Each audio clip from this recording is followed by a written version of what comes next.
Goeien en welkom bij het Noordelijk Filmfestival bij Omroep Friesland. En bij u is het joen de Jonge Talentenjoen. En van de competitie De Nieuwe Noordelijke Oogst sturen wij joen 2 films uit. De eerste dat is Gliese 581 van Rianne Haak. En van Joren Molter De lullige levensloop van een saaie man. Ben je niet een beetje te oud voor Gerald? Ik bedoel... ik denk niet dat hij was al misschien een beetje... Want Ja, dan zeg ik je bent niet, ja! Ja, sorry Gerald, sorry. Hé, klootzak, wat heb je met mijn oma gedaan? Wat met jouw oma? Wat? Ja? Zeg maar, verdomme! Nou! Gerard, zeg jij eens wat van? Gerbrand! Deze klootzak mijn oma vermoord? Gerbrand! Er wordt een nieuwe speelfilm maken in Friesland door Halbe Pieter Klaus. Dag Halbe Pieter. Ja, hoi. En dit is hem, hij is vanmiddag gepresenteerd. Ja, Understream. Understream. Of Understream. Understream, my beide. Ja, mooi beide. En waar gaat de film over? Nou, de film Understream is een verfilming van het debuutroman van Willem Skoorstra, Zwarte Engels. En het gaat over een liefdesverhouding tussen een broer en een zus. Besester ben ik, volslijn besester. En zei ik... Wij kunnen net onnoor ontkomen. Meer als eer binnen wij verbonden.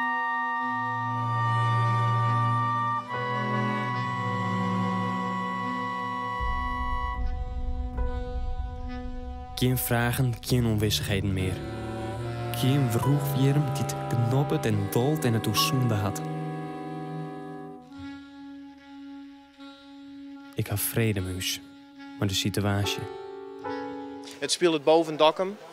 En ja, het is een prachtig mooi verhaal. Een heel goed boek wat een heel soort reacties in het verleden oproepen had.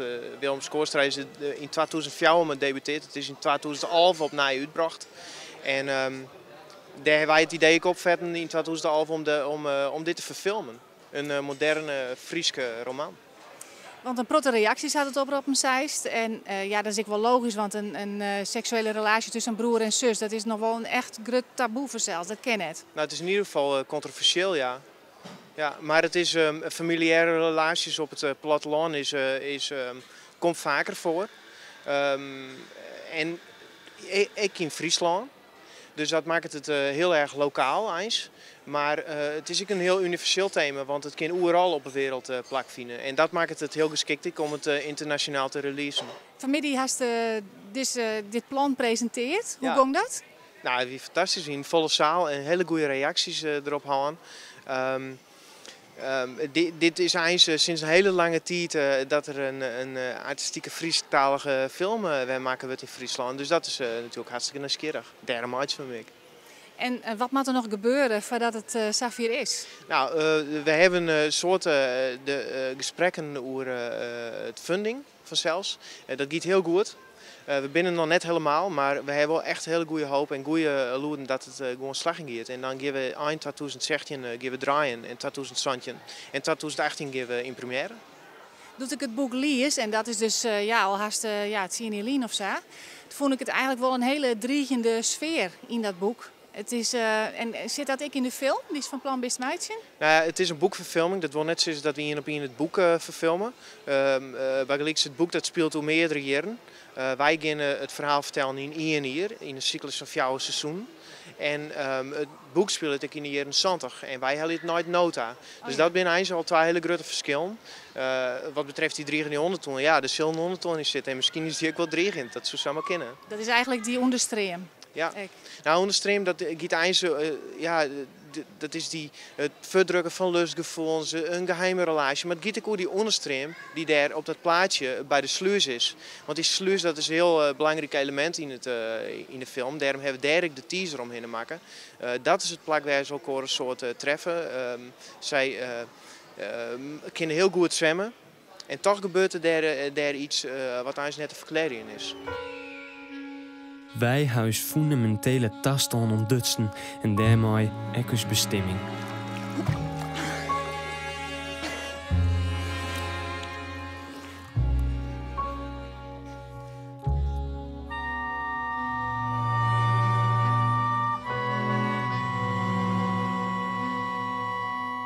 En waar zullen de haatpersonen wezen in de film? Nou, Hilbrand en Vardouw, zo uit het boek. We zijn importeren met verschillende acteurs, maar er is nog geen deal, dus dat kan ik nog net zo volgen. Maar het is wel zo dat het Friese acteurs worden.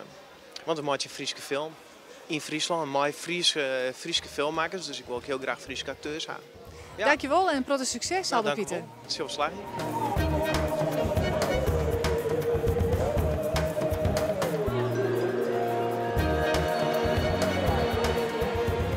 En er gebeurt nog volle meer op dit filmfestival. En het kan vanzelfs ik net zonder vrijwilligers. Jantine Weidenaar maakt de volgende reportage.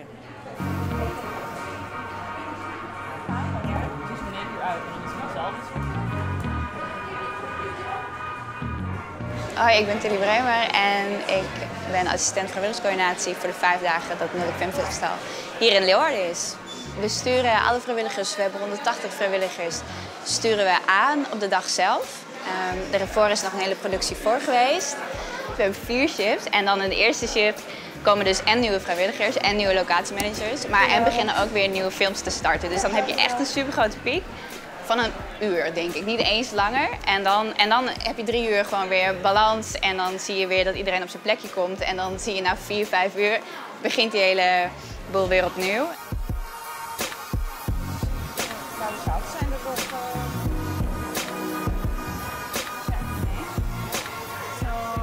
My name is Özlem. I'm from Turkey. I don't live here in Netherlands. I'm just here for the Noordelijk Film Festival, just for 5 days. How surprised are people when they hear about your story and where you're from?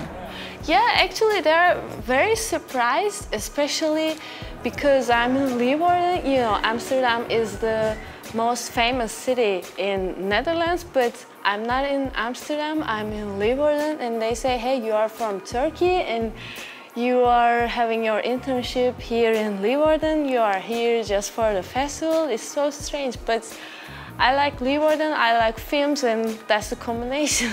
Yeah.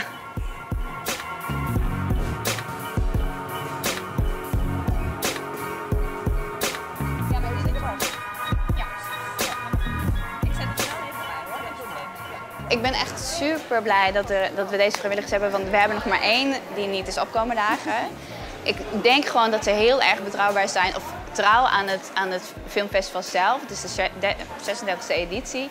En je ziet gewoon dat veel vrijwilligers van vorig jaar nog weer terugkomen om nog een keer een editie mee te kunnen maken. Je ziet ook heel veel oudere vrijwilligers die de film heel erg interessant vinden, dus het concept ook heel erg. En die zeggen van ik wil het nu eens een keer van de achterkant van de backstage gewoon even meemaken. En natuurlijk wat ze ervoor terugkrijgen is natuurlijk een gratis film. En dat is een hele mooie combinatie tussen ervaren mensen, maar ook gewoon nieuwsgierige mensen. The atmosphere in the festival is very good. I think the guests are so special and yeah, everything is very good. En voor uw duistere filmtips ben je onskoot programmeur Fredel Buwalda en Rick Jongbloed, uw festivalwatcher mag je nemen. Want je komt al heel lang op het festival, hè? Ja, dit is de 36e keer, dus ik ga alle filmfestivals meemaken. Je hebt nooit 1 keer mist? Nee, van nou 76 al. Dat doe je de eerste keer, het Fries Filmfestival. In de oude harmonie wie dat. En, ja, dat we afsluiten met de film Im Lauf der Zeit. En dat wie een grote Duitse film en ja, wie prachtig. Wat weet je dat nog goed? Ja, dat wie de eerste keer en dat komt altijd in de herinnering weer waarom. En dat wie echt een fantastische film. Is er een groot verschil van het festival van Doe en wat je nou mee maakt zien? Ja, heel groot verschil. Als je van hoe professioneel het nou al hier gaat en hoe groot het al hier is.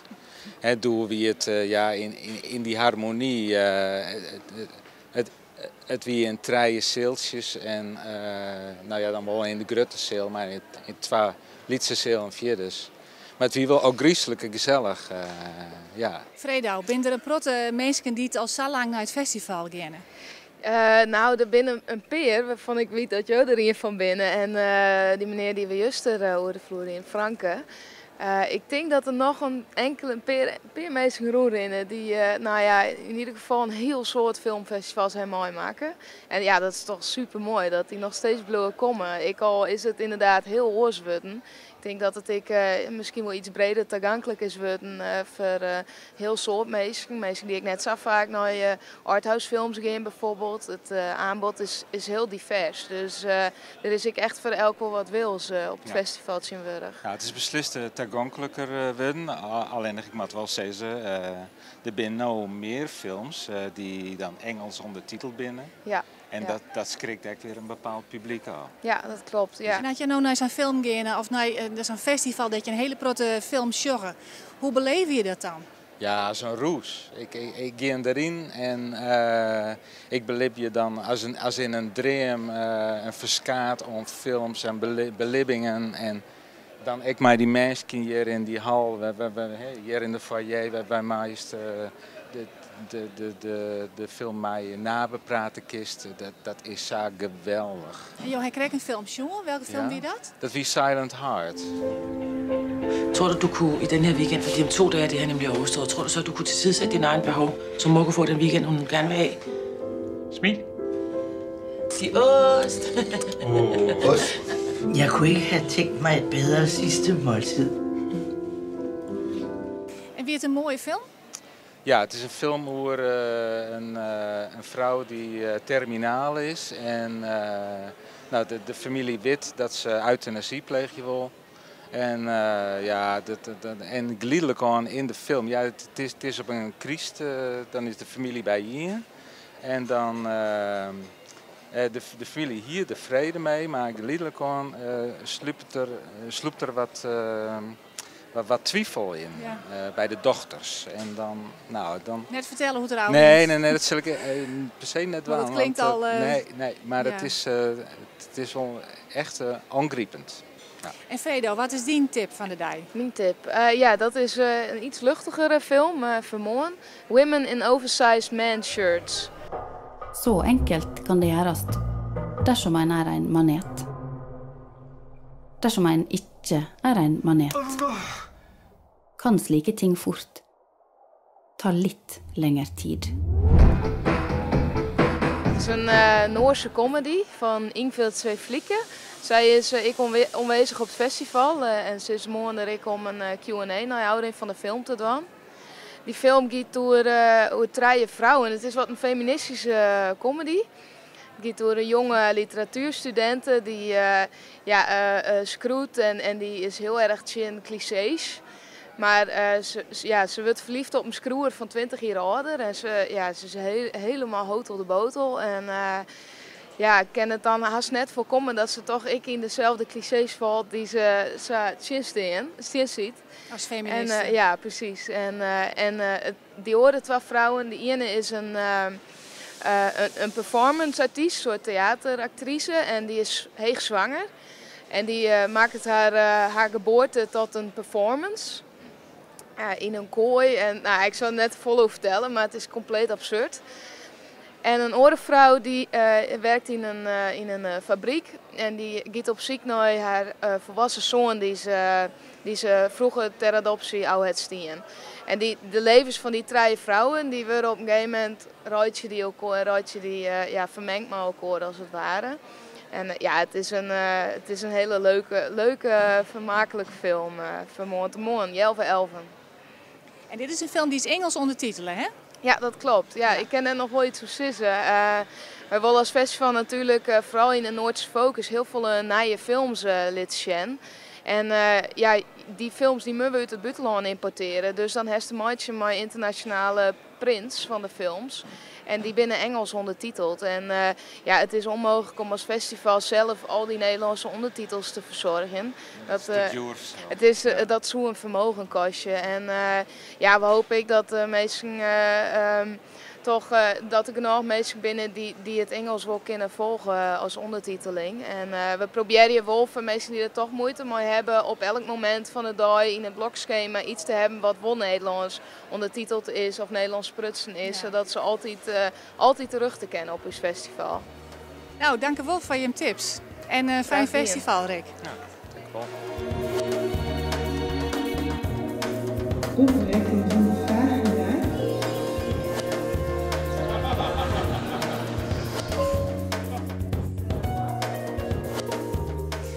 Waasje gie je de film 3 mensen vinden een auto in première. En die film is makkelijk toch 3 jonge ljouweters die elkaar kennen van Squallen en van de jeugdtheater Squallen en Meeuw. En zij wonnen de prijs in de nieuwe competitie van het filmfestival, €10.000. En dat is helemaal net zo volle om een professionele film van te maken. Halbe Pieter Klaus maakt de volgende reportage. Ja, daar zit een momentje stilte in Ik natuurlijk. zeg ook een keer mozzarella. Echt waar? Dat is dus een scheldwoord in het Italiaans. Voordat je echt zo zacht bent als een mozzarella. Maar heel veel mensen die weten dat natuurlijk niet. Die denken dat ik misschien wel gewoon over eten praat of zo. Dat lijkt me zo leuk. Ja, dat is wel leuk. De film heet 3 mensen vinden een auto. Het gaat eigenlijk over een hele mysterieuze auto die aankomt uit de mist. En die rijdt zonder bestuurder, rijdt hij over straat. Een soort van vreemd industrieachtig gebied op. En daar komen 3 mensen eigenlijk die auto tegen. En de auto rijdt op een muur af. En ze besluiten hem te stoppen. En ze weten eigenlijk niet wat ze met die auto moeten doen. Dus ze besluiten hem naar huis te brengen. Alleen dan langzaam, naarmate ze steeds langer in die auto zitten, beginnen er een soort van plannetjes bij alle 3 op te komen. Dat ze eigenlijk die auto wel beter kunnen gebruiken dan dat ze hem, als ze hem thuis zouden brengen. Dus het wordt een soort van een kat-en-muisspel tussen die 3 mensen die eigenlijk de auto alle 3 voor hunzelf willen houden. Zo zouden hier echt een app voor je voor moeten maken, Aziz. Is dit een app? Echt? Ik heb al mijn lenzen al ingesteld. Oh shit. Dus, Max ken ik al vanaf 6. Toen voetbalden we samen bij Frisia in Leeuwarden. Dus, hij is toen naar de filmacademie gegaan en ik naar de toneelacademie. En toen in zijn eerste jaar hebben we samen de eerste film gemaakt. Korte Golf heet die. En vanaf toen zat ik eigenlijk bijna in al zijn films. Wat gewoon heel leuk is.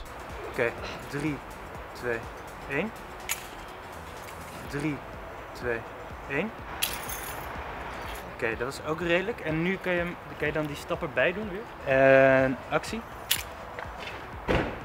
Oké. Dan heb je €10.000 gewonnen. Is dat genoeg om een film te draaien? Nou, we hebben het geluk dat we een grote groep vrienden hebben die allemaal nogal veel tijd en energie erin willen stoppen.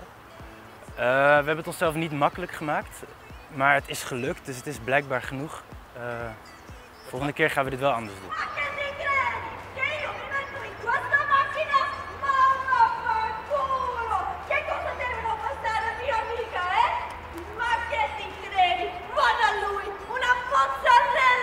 Ik ken Maxi stijl gewoon heel goed en hij kent mij qua acteur gewoon heel goed.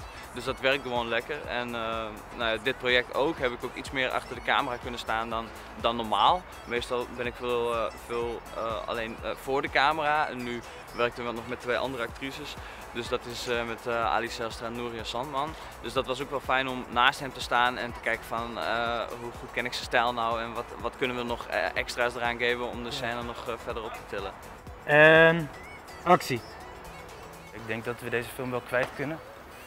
En dat we genoeg mensen hem kunnen laten zien en dat genoeg mensen hem ook leuk zullen vinden om te zien. Oké, stop! We sturen Joen 2 films uit van jonge filmmakers uit het noorden. En dat binnen Rianne Haak en Joram Molter. Welkom.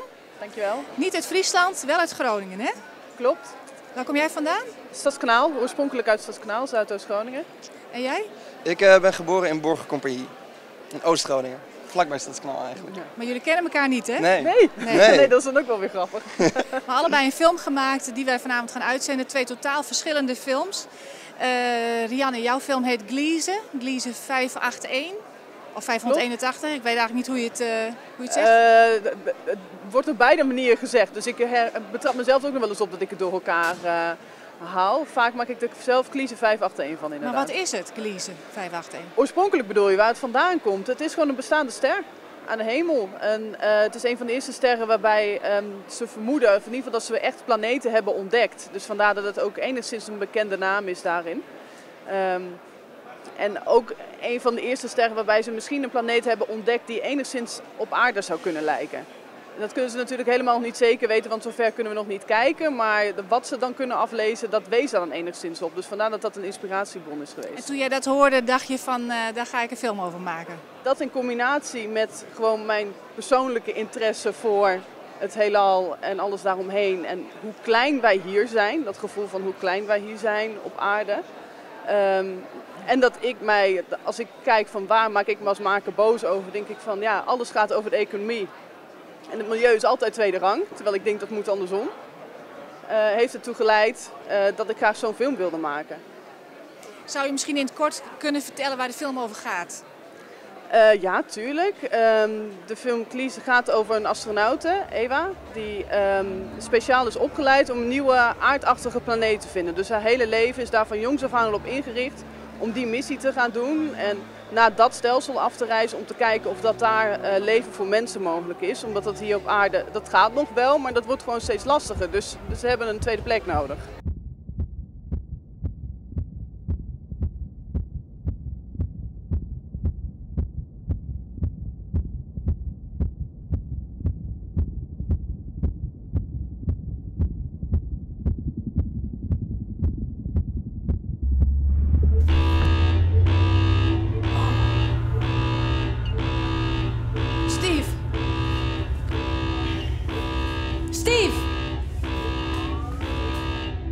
Rustig, Eva. Wat gebeurde er? Alle computersystemen zijn zo net voor korte tijd uitgevallen, waardoor het voor mij onmogelijk wordt om te achterhalen wat er precies gebeurd is. De Geiger-teller sloeg rood uit. Dan zou het zonnewind geweest kunnen Maar je weet het zijn. niet zeker? Nee. Sorry, Eva. Jouw film gaan we ook uitzenden vanavond. En die heet De lullige levensloop van een saaie man. Dat klopt. En alleen om de titel al wilden we hem hebben. Oké, nou, dan hebben we toch iets goeds gedaan.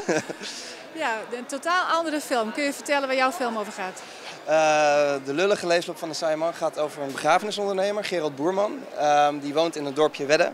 En op een dag wordt er een hypermodern ziekenhuis gebouwd in het dorp, waardoor niemand meer doodgaat. Wat natuurlijk voor een begrafenisondernemer niet al te best is. Is er wel?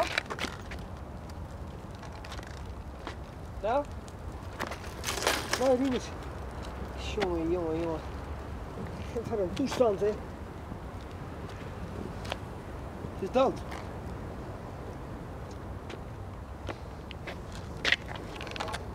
Wat is er aan de hand? Wat is er gebeurd? Heb jij daar aangereden? Is dat het? Wie is het überhaupt?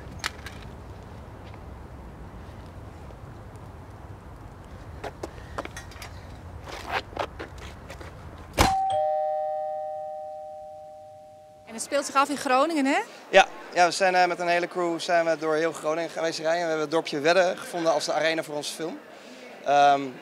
Met name, daar hebben ze nog hele pittoreske huizen staan. En hadden ze een geweldige buurthuis met de titel De Voortgang, waarnaast een kerkje stond. En toen hadden we zoiets van, ja, hier willen we die film wel draaien. Het past wel bij de muffige sfeer die we willen hebben in de film. En het is ook een hele grappige film. Het is aan de mensen om te oordelen. Ja. En als jij met film bezig bent, heeft dat ook nog iets met waar je vandaan komt te maken? Want je zit op de Filmacademie in Amsterdam. Ja, bij mij denk ik heel erg. Het verschilt een beetje, want ik heb 2 verschillende stijlen waar ik graag mee verder wil. Dus dat is eigenlijk het hele rauw realistische, waarin je een hoofdpersoon volgt dicht op de huid. En dat kunnen verhalen zijn over mensen met driften die daar de dupe van worden. Of inderdaad het hele Groningse element, het dorpelijke, wat ik zelf heel erg mee heb gemaakt in mijn jeugd. Dat blijft me fascineren. Ja. Hebben jullie nog reacties gehad over dat jullie film juist bij Omroep Friesland wordt uitgezonden? Een science fiction film en een film uit een Gronings dorpje. Ja, bij mij wel bijvoorbeeld. Ik vond het juist daarom heel erg leuk om deze film hier vertoond te worden. Ik hoop wel dat misschien nu RTV Noord hem ook misschien zou willen. Ja, dat zou leuk zijn. Dat zou leuk zijn. Ja, daar hoort hij toch eigenlijk ook wel thuis als je daar vandaan komt uit Groningen. Hoe is het dan bij jou? Of ik daar nog reacties op gehad heb? Nou, wel veel leuke reacties inderdaad ook. En ook omdat bijna iedereen nu toch de digitale televisie heeft. Weet je, overal in het land kunnen ze hem dat toch wel zien. Dus ook mensen die de film nog niet hebben kunnen zien op festivals of wat dan ook, die kunnen hem dan toch eindelijk vanavond zien, weet je wel. Dus dat is echt heel erg leuk. Nou, bedankt voor het gesprek en heel veel succes met jullie werk als regisseur. Dankjewel. En we zullen naar jullie film gaan kijken vanavond. Leuk. Bedankt. Dankjewel. No.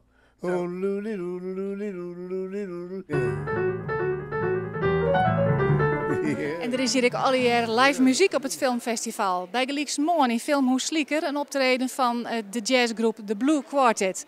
En aansluitend een hele mooie muziekdocumentaire. Keep on keeping on. Dear Justin, I want you to know that I'm with you all the way.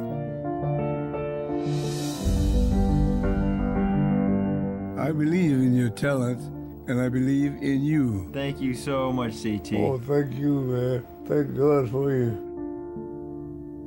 Dit wie het Fajoen vanuit de Harmonie, het Noordelijk Filmfestival bij Omroep Friesland. Dadelijks nog 2 speelfilms. Eerst Gliese 581 en daarna de lullige levensloop van een saaie man.